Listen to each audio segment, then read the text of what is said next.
And I want to put this on there. Okay, y'all. Hi, y'all.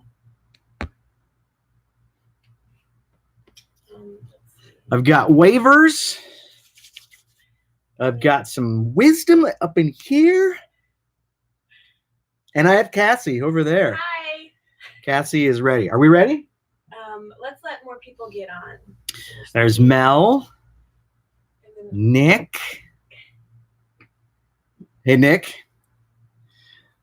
Brought to you by Diet Coke today. I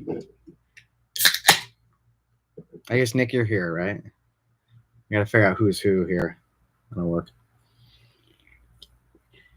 Yeah, you can get started, Joe. All right. Well, hello and welcome to Hot Takes. Hot Takes. Hot Takes. I was going to do a super cool music bed and maybe like a jingle and possibly a rap, but I didn't have time.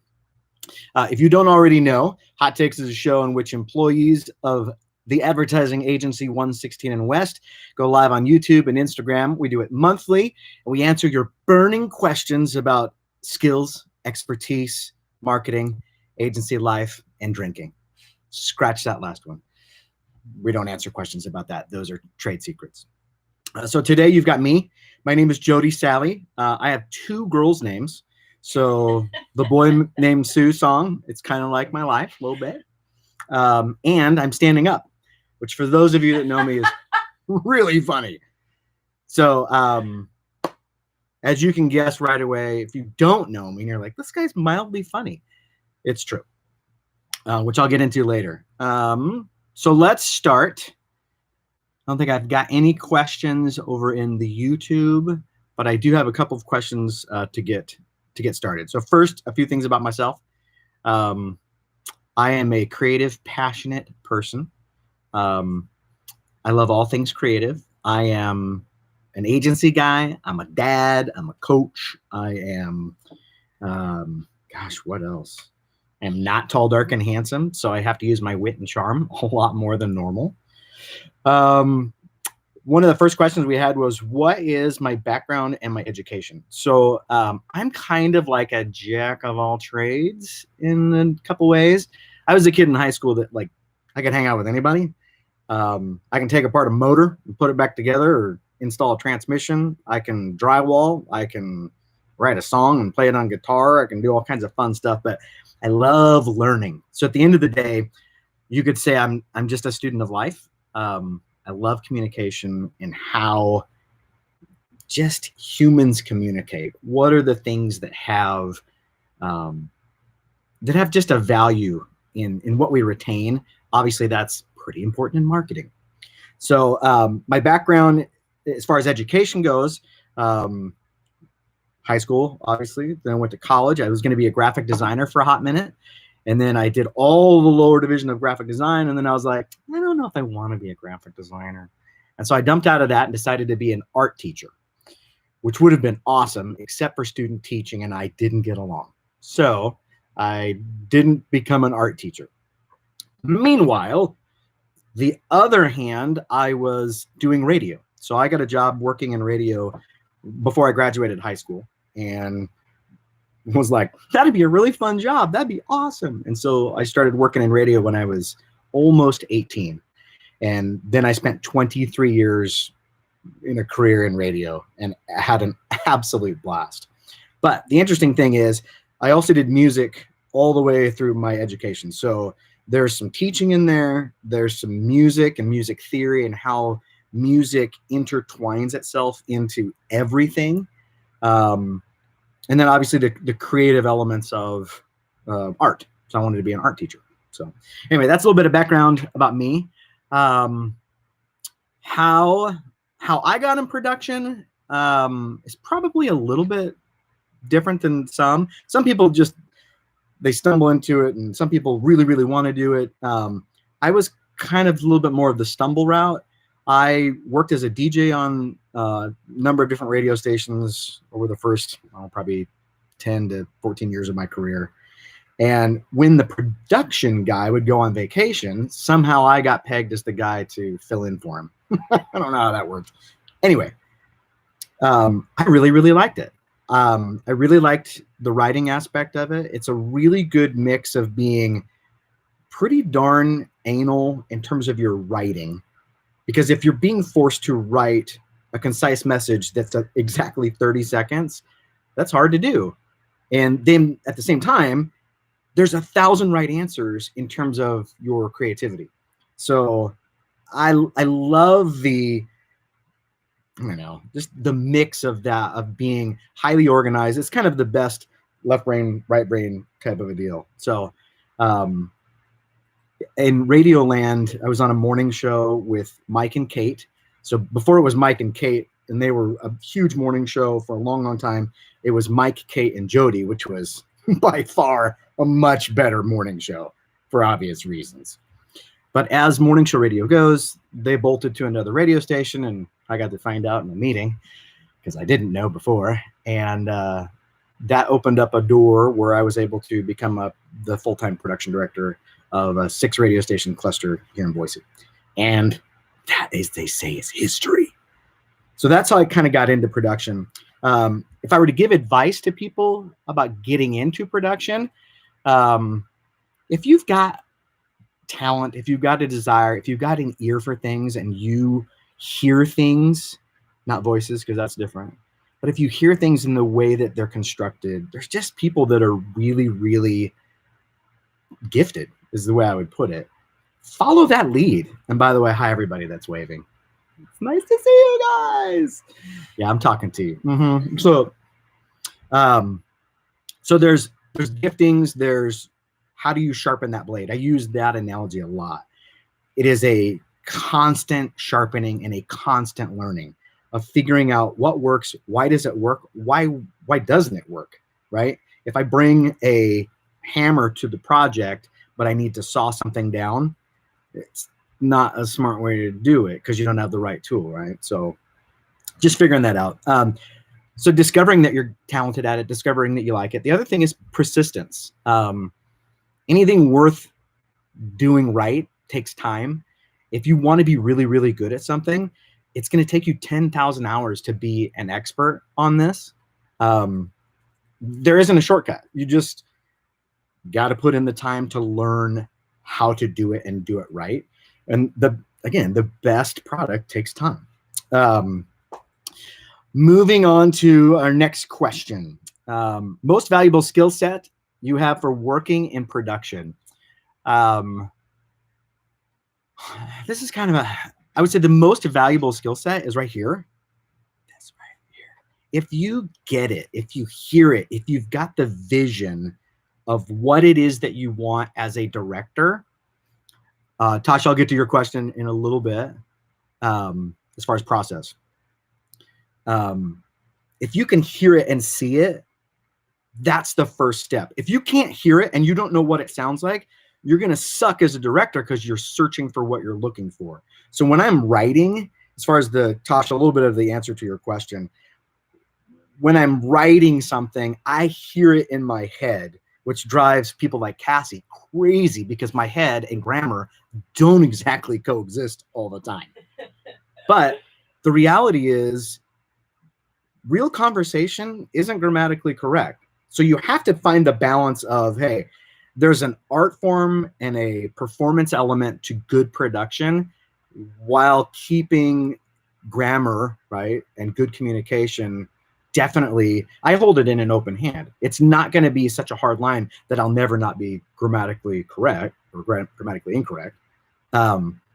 It's all part of a balance, right? There's going to be characters that I may write into an ad that are intentionally a big goober for creative reasons.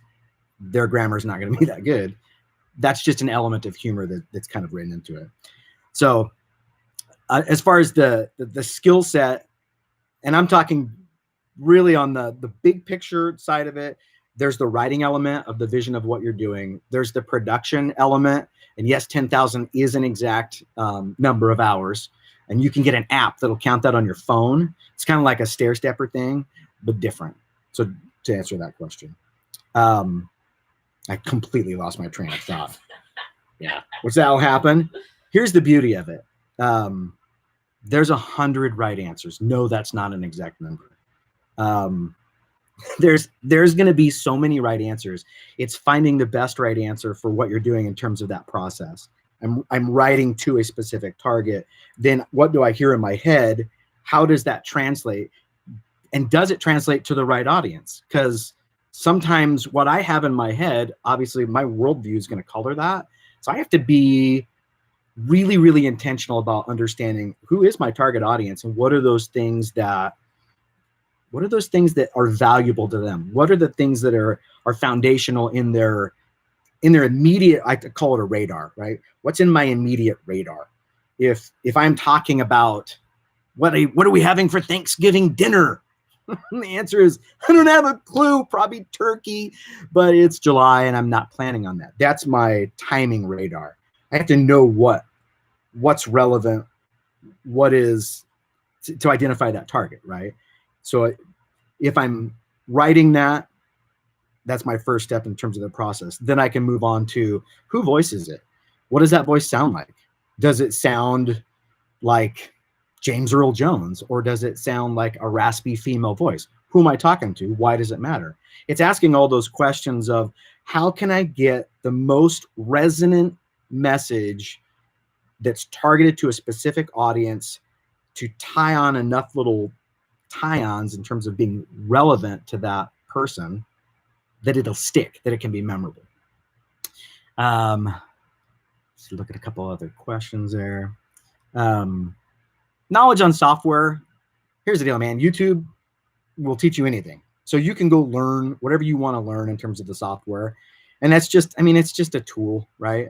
So there's 5 different audio editors that you can use that are all really, really good. And you get a lot of people that are like, well, I use Pro Tools. Good for you. Pro Tools is an amazing program. Sometimes it's like bringing a tank to a knife fight. Sometimes you don't need it. If you're producing music, yeah, Pro Tools is amazing. Audacity is a free audio software you can get off of the interwebs. It works great. It'll allow you to do all kinds of things. At the end of the day, you can produce really high quality audio content with free software and a halfway decent mic. I mean, again, it comes back to the most valuable aspect of this is, what are you creating? Is it up here? Do you hear it? Do you see it? And can you execute on that? So let's see. Checking out a couple of questions. What was your favorite experience in production? Favorite memory or character voices? One of the coolest experience that I had was a guy named Scott Glenn. He is an actor that lives up in the Sun Valley area. He was hired to do some voice work for a company that was a national account, and they were looking for a studio to record it in. I ended up being in that studio, and so I got to produce him, and then they sent it over an ISDN line, and they produced it off-site. But I got to be a fly on the wall to hear the back and forth of a really, really good director, actually a team of people on one end of this call. We're sitting in a studio recording the audio, and Scott Glenn is voicing the voiceover. And it was fascinating to watch the subtlety of a guy that is, he's been in a bunch of movies. He was in The Hunt for Red October, Sucker Punch. He's kind of an interesting character in that. He's Backdraft. He's been in a number of pretty cool movies. But his acting ability, and I'll kind of circle back around to this of what makes a good voiceover artist. Your little teaser is find your character. You're not an announcer, you're a character. That's a really, really big deal. So when you come into a studio, who are you? You're not just reading a script. You are a character performing an audio performance that I happen to be recording, and then we get to do it again and again and again and again. And then I get to chop it all up and cherry pick out all of the really cool elements that make it perfect. I never use one full read from the beginning to the end. I never do it because I don't have to. I have software that allows me to chop that up. And the reality is I can do it in a way that you would never, ever know. That's part of that expertise in doing that. So watching him interpret what the director was looking for and then watching them collaborate that was the first time that I saw what I would consider a really good voiceover artist. At the end of the day, he was a great actor that had a unique, cool voice. That's what the texture of what the director's vision and the writer's vision, that's what they heard in their head. And that's what he executed really, really well, which is, it was really cool to be part of. So that's on that side of it. Some of the other fun projects that I've got to work on, that I've gotten to do some of the voice work. There's been the Idaho Steelheads has been a client that I've worked on for 12, 13 years. And sometimes we do kind of straight announcer type stuff. Sometimes we do, we did kind of a New York voice, kind of like this. Hey, how you doing? Just to create a little bit of interest. Somebody asked me why'd you do that voice on the Idaho Steelhead stuff? Because it was interesting and because that voice isn't on the radio. So why not? You got kind of this tough guy, hockey. Yeah, hockey, right? Oh yeah, I like hockey. You like hockey? I love hockey. Smack talking. Oh yeah, right? It's just, there's a personality to the read that, why not? Just, again, it's finding one of those correct answers. I could have done it in 5 different voices. Pick one, right? So, Pucky indeed. Hi, everybody, it's Pucky. He sounds kind of like Mickey Mouse. You could do Pucky in a whole bunch of cool voices. Pucky, by the way, was a mascot that we tried to get the Idaho Steelheads to do. And they said no. We'd have like Mother Pucker and that. Well, anyway, I'll get down the road. So this, I'm going to play a little snippet of one of the other projects that I got to work on over the course of about probably 10 to 12 years was Haunted World. So this is one of those projects, Pittsburgh accent. I can't do a Pittsburgh accent. I'm going to try. I'd have to work on it. So Haunted World it's obviously very narrow focus. It's Halloween. It's a haunted house. It is what it is. But here's the beauty of it. I get to be as creative and playful and scary and creepy, and I can use weird voices, right? I get to have a ton of fun where the character development of it is whatever I want it to be. So a little bit of background, the Haunted World developed this new section of Haunted World, and it was this giant room full of clowns, and it had like a black light and some strobe stuff and the fog machine. It was creepy as shit. But how do you present that over the radio, right? So one of the things Eddie talks about here at 116 and West is our TV is designed to show, not tell. Well, radio is different. It's designed to paint a picture with words so that I can use your imagination, which, by the way, is $1 billion budget of production of what your brain can think up. All I got to do is lead you a certain direction, and you will fill in all of the blanks in terms of your concept closure of what you see, which is, you can add sound effects. You can add very, very subtle things in terms of the audio production and in terms of some of the writing of creating that landscape, right? So for those of you that read Lord of the Rings, you had an idea of what all that stuff looked like. Peter Jackson had to make it fit that. That's why so many books, you're like, that was okay. When they made it a movie, you're like, this wasn't as good. Like in my imagination, it was so much better. So from a writing point of view, I had to come up with a concept for what is this thing called that's got all these clowns in it? How do I present it in a creepy ass way that will make you want to go check it out, right? And then how do I have fun with it, right? So I didn't know what to call this thing. And the guy that I was working with, he had some lame ideas. And I was like, all right, we're gonna do this. So here's what I ended up. This is just the beginning of the commercial. Ladies and gentlemen, boys and girls, what is before you will shock and amaze. What is hidden in the veil of darkness will terrify. What lurks in the shadows of your nightmares has come to life. The darkness is waiting. Welcome to the chamber.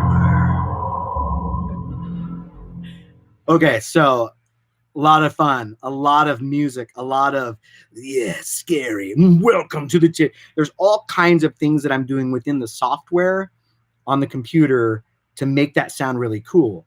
But if I can't hear that in my head, if I can't hear the creepy shit going on in that voiceover, it's not as effective, right? There's a little bit of a, yes, this guy, and he's got like a little bit of an accent, and then you got this creepy ass kid here. The darkness is waiting. Yeah, creepy, right? And all that is I call it a disruptor. It's something that's going. It gets really exciting, and then it just drops off. And then you got creepy ass kid that does one of these things. He's like, the darkness is waiting, which is creepy, right? You're driving in your car, you're listening in the shower, which is really creepy to listen in the shower to the radio, and you're like, oh shit, there's something gonna get me, right?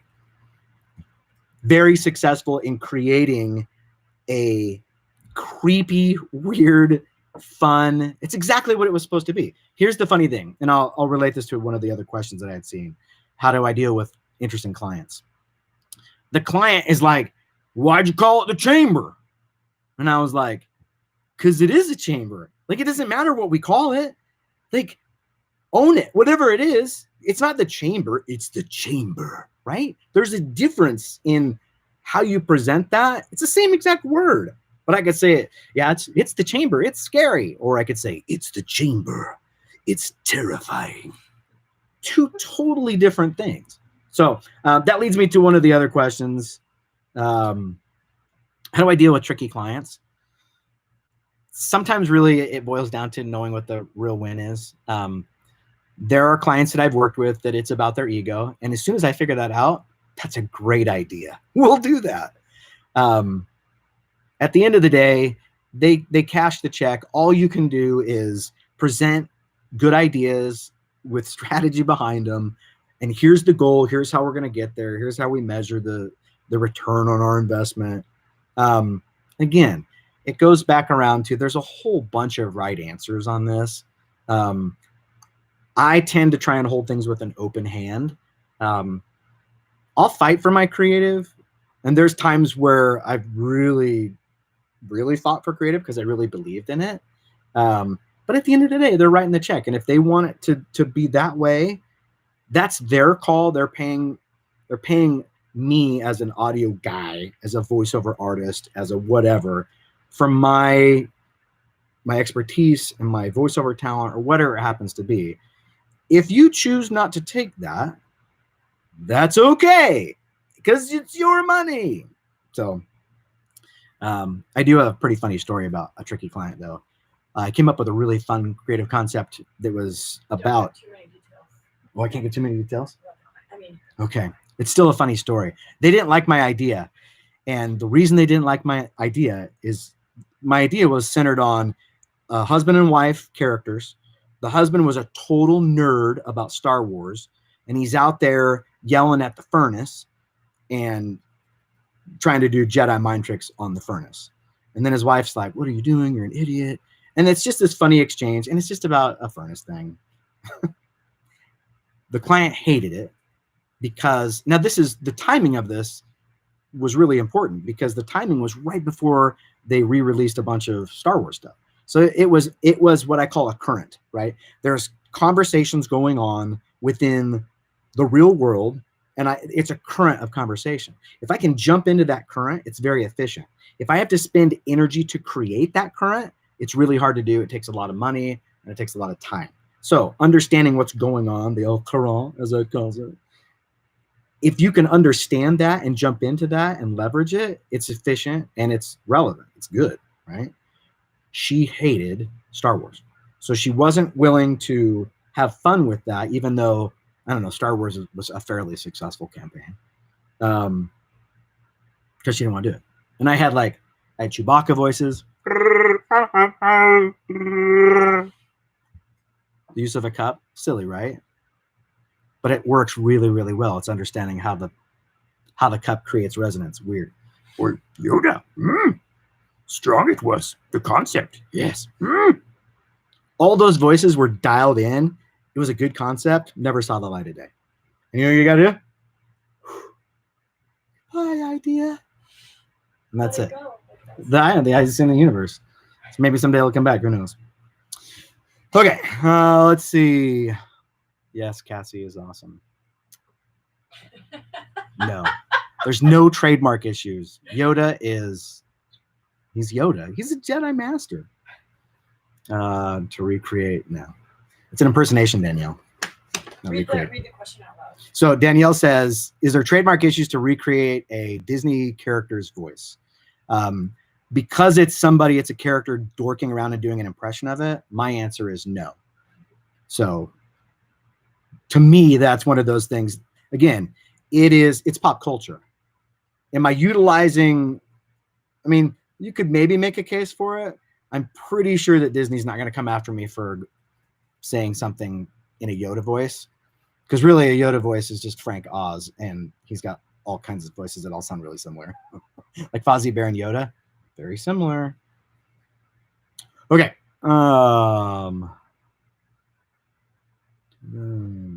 Let's see, what other questions? What makes a good radio ad? I hit on some of those things a little bit ago. Relevant, timely, intentional, identifying who your audience is and talking to that audience. If you start with a good script that is nailed down and intentional about who you're talking to as an audience, you're running it on the right station at the right time and the right frequency, you're going to be successful on that. Sometimes it's really about the content. If it's a call to action, it really depends. How strong is the call to action? We're going to give you 5% off. Woo! That's amazing. No one's going to bite on that because it's not worth it, right? You have to have a good call to action in order to really make that more impactful. And now branding, I would say, is that's a different deal. And that it's a constant thing.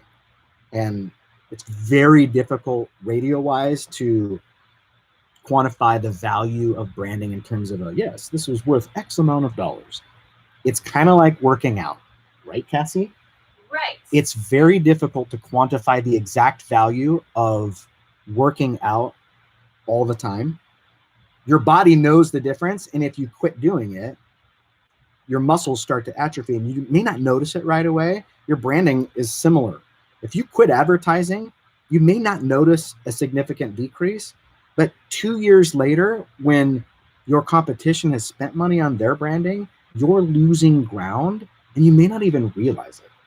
So as far as a good radio ad, again, it comes back to who's your target, why, and are you executing on it? Is it memorable? If it's not memorable, but it's super, super funny and no one can remember like what it was, great radio ad might win an award. It's not necessarily a successful campaign. There's a difference.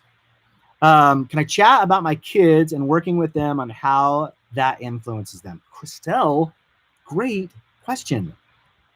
I'm really lucky. I have 3 crazy talented kids. So the little creepy kid that was like, I'm in the darkness. That's my daughter, Jalen, who is ridiculously talented and writes and produces her own music. And she's 14 or 15. I don't know how she is. She's 15. So here's the way that I look at it. There's tools in a toolbox in terms of your voiceover artists. My children, so I've got, right now they're 11, 13, and 15. So through the course of their life, they've gotten to do all kinds of voice work with me. I have a distinct advantage that I'm their dad, so I can be really hard on them as far as coaching them. I'm going to get into that next. I can get them to figure out who the character is for the ad, and they kill it. They're so talented. And here's the key. The reason that they're so talented is because they're playing. They're having fun. They're discovering. It's make-believe. That's all it is. At the end of the day, any voiceover artist that comes into the studio, you're playing. You get to play with your voice and you become a character for a chunk of time in your day to present a message to an audience. But what they figured out was A, dad's mean, but B, it's make-believe. And I get to play this character. So one real brief story. I had Logan do a voiceover for a client that was very, very emotional. And he was talking about how, and he had the cutest raspy voice. And he was talking about how he misses his dad, and his dad finally came home. And they're at the airport, and I'm painting this picture audio-wise. You can hear the planes in the background. And then this really soft piano music bed starts. And you figure out really, really quick that this isn't a happy dad's come home spot. And as the storyline of this goes, he starts talking about all the things that his dad told him before he left. And you figure out, you concept close that the dad is a military guy. And then you're like, oh no. And yeah, that's where it was going. The dad had come home, but the dad wasn't coming home the way that the family wanted it. And they were at the airport to receive, instead of the dad coming down the stairs, it was a casket coming out of the back of the plane. Dude, that story, that picture of seeing this kid standing next to his mom, holding her hand, like painting that mental picture in your head, and then hearing this raspy voice deliver this. I miss my dad today. He told me this, he told me that. I mean, it reached in and tore your heart out and held it up and was just like, oh my gosh. The client didn't want to air it because it was really emotional. And that's when I fought for it. I was like, no. You have to play this because it will absolutely stop what people are doing and get them out of their normal routine and get them to go, holy shit. Because that stuff happens. So watching Logan, who at the time was, God, he was maybe 6 or 7, get his head wrapped around the emotion of what was going on and deliver this voiceover was, such a proud moment for me as a dad. But seeing how even a 7-year-old can find that character and kill the voiceover. I mean, it was amazing. It was so good. That was an extremely powerful chunk of audio that led into what they were doing. And it set a foundation, a context of what we were talking about. And it was really good. It still gets me emotional. One of the coolest things, though, I played that for a number of people. I was shocked at the amount of people that their immediate comment, like most people cried. And then they're like, wow, how do I get involved? That's the success, right? I'm painting a picture. I'm emotionally drawing you in, and I'm playing off the fact that I know you're a good human. At the end of the day, there's a good heart in there. And once that person draws that in and makes it personal, what can I do? That's the win, right? That was the whole point of the ad, was to get you out of your run and get you to go, holy crap, that's something that's not any fun. How can I help? And that was a win. Let's go. Yeah. Let's find the best question. Why do jingles work, Dan Fran? Because that's the way we're wired, right? I like big butts and you cannot lie. You know the rest of the words, right? Sweet Caroline. You're supposed to sing it. Sorry, I was doing this. Oh, you got to bomb, right? Everybody knows how that stuff works. Music, when I approach a voiceover, everything's musical. When I produce anything, everything's musical. It's got a cadence to it. It's got a rhythm to it. There's an ebb and a flow. I want to play something super fast. Paul Harvey did God Made a Farmer long time ago. Go look it up. It's really awesome. But I want you to notice his cadence. He didn't just read a script. He performed something. So I want to play this really fast. And on the 8th day, God looked down on his planned paradise and said, I need a caretaker. So God made a farmer. Big pause. God said, I need somebody willing to get up before dawn, milk cows, work all day in the fields, milk cows again, eat supper, then go to town and stay past midnight at a meeting of the school board. So God made a farmer. God said I need somebody willing to sit up all night with a newborn colt and watch it die, and dry his eyes and say, maybe next year. The way that he weaves this in and goes back and forth, and he does this, and he talks really fast, and he lists all these things, and dang it, and then he slows down, and he brings it to this, and then he does this. He dries his eyes, right? And Paul Harvey wasn't being anything but Paul Harvey there. But the point of it is his cadence and how he dances around and moves through it. It is a performance. He's not reading it. He's performing it. And there's a difference. Jingles work because that's part of how we're designed. That's the musical element. It's how we learn. A, B, C, D, E, F, right? There's a reason for that. There's songs that you know from being a kid that you still know. Transformers, more than meets the eye. I know Adam's singing on. Autobots wage their battle to destroy the evil forces of the Decepticons. That's 35 years old. It's still in my head. That's why jingles work. Favorite jingle. Plop, plop, fizz, fizz. Oh, what a relief it is. Here's an interesting little piece of history. That slogan was written in the 50s. The jingle wasn't written until the 70s. Weird, right? When they introduced it as a jingle, they had a little character named Speedy, and he did his little thing. Sounded like this.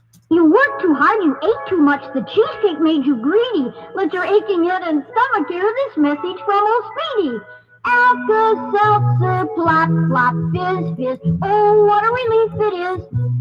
Plop, plop, fizz, fizz, oh, what a relief it is. Those Speedy bubbles relieve your upset stomach and headache fast. For acid indigestion alone, Alka-Seltzer Gold. Oh, what a relief it is. What a relief. That's the full spot from 1976, right? Everybody remembers the plop, plop, fizz, fizz, oh, what a relief it is. How many people remember there was a character named Speedy that went along with it? No one. So the point of it is jingles work because there's that interwoven into our DNA. At the same time, don't overdo it, right? It's like humor. Don't overdo it. It's like salt. If you put too much salt, you're going to ruin it. If you're counting on the humor to rescue your spot, may not work because humor is subjective. So anyway, I think that's pretty much it. Best advice for coaching voice talent, it's communicate your vision. And again, I circle back to the very beginning of where I started on this.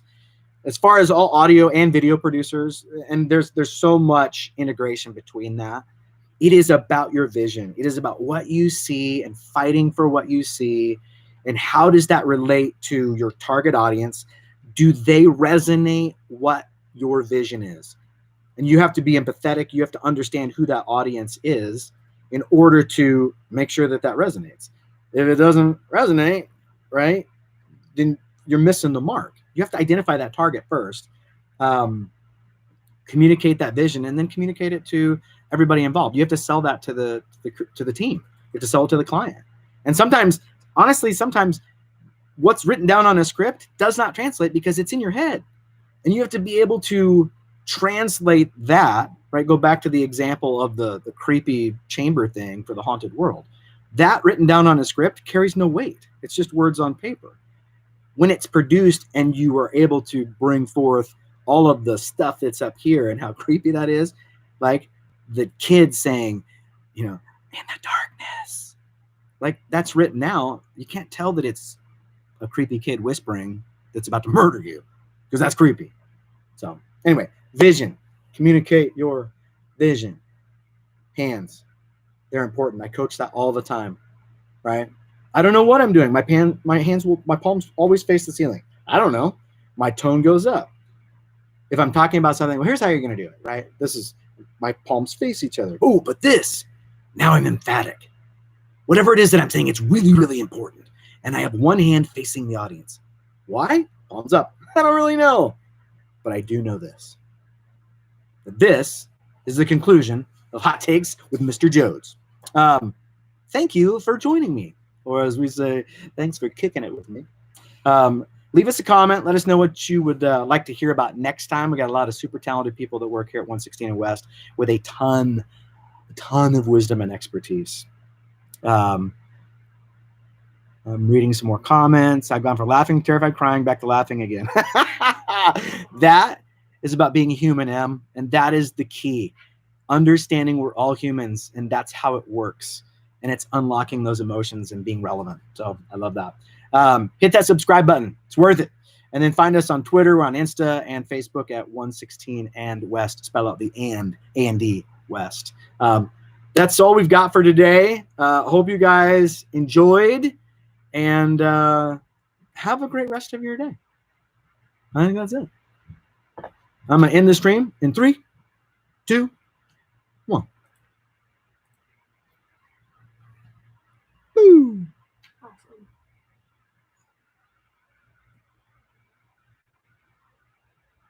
Download video.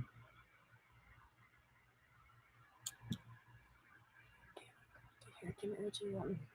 You want to steer? Here.